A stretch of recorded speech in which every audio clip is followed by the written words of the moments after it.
Hi guys, this is Thor from TC here at the TC headquarters in Denmark, and we're here with Jesper, another member of the TonePrint Junkies community. Thanks so much for coming by. Thanks for having us. So we've been creating a TonePrint for Hall of Fame. Yes. And I think that you dialed something in really cool. Can you explain a little bit about how you use reverb in your setup?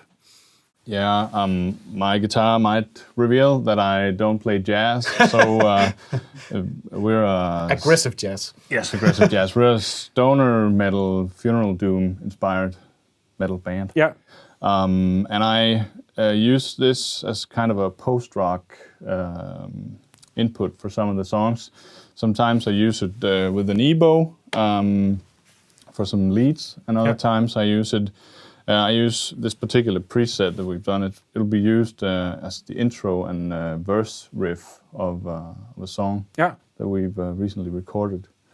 So it'll be clean guitars in the intro, and then with reverb going into the preamp, the front of the amp, set to full distortion. Yeah.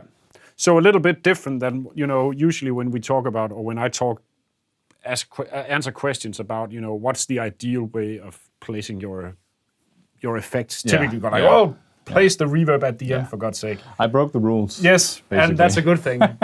Should always break the rules. And there's a few guys, we talked about My Bloody Valentine and Kevin Shields, famously doing that. Yeah. I know from having done some stuff with Troy Van Leeuwen from Queens of the Stone Age that he actually does the same thing. Yeah. And it gives a very unique kind of sound. It gives a very chaotic sound. Yeah, but in a good way. Yeah. But the other part of it is, which is what we spend quite a bit of time on here in the TonePrint, is that it also brings some specific requirements as to how you dial in the reverb, because it can very quickly become too chaotic. Yeah, and we took out some of the chaos, basically. Yeah, so EQ-wise, removed a lot of the low end, because that's where all the, all this chaos basically comes from. And then dialing in the top end to have it be more of a sheen. Yeah, but not in that kind of ice pick in the forehead kind of way. Yeah, please don't. So I think it's a really cool TonePrint, and I like the fact that, again, we did one before that was kind of different from what I've been doing a lot of in the past, and this is definitely the same way. It's quite a unique TonePrint, which I really like, and I think it sounds awesome. Can you play a little bit so we can hear it?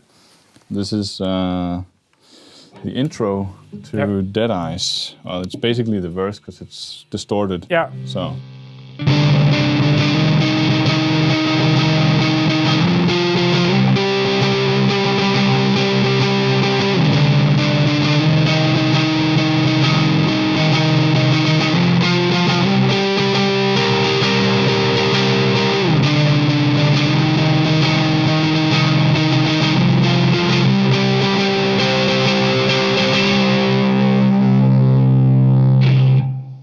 And then you dial in the decay to kind of go from within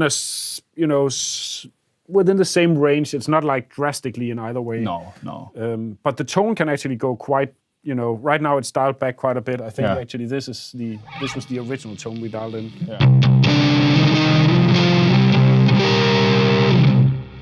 So there's a little bit of that shimmer on top of it. Yeah. And no modulation at all. Nothing. The thought was to take out some of the chaos, and modulation just brings more chaos into an already screaming preamp. I think it's a super cool TonePrint, and I think it's really useful, especially for that kind of if you want to add some kind of, it's almost that kind of Waller sound kind of thing that that works really well in hard rock and more alternative rock styles. Yes, absolutely. Do you have a name for it?